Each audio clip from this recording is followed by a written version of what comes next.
मुज़फ़्फ़रुल हक़ नदवी साहब हैं।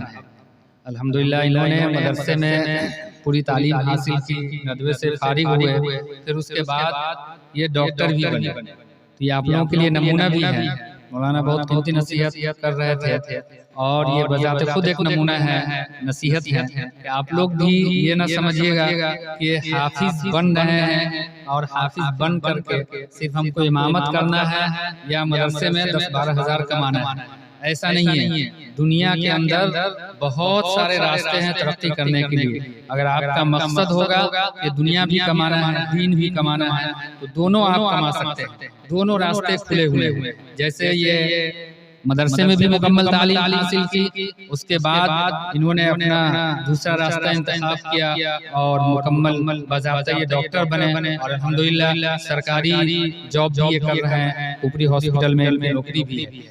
तो इसलिए आप लोग मेहनत करें, हाफिज बने। जितनी जल्द हाफिज बनेंगे फिर आगे के लिए भी आपके लिए तरक्की करना आसान होगा।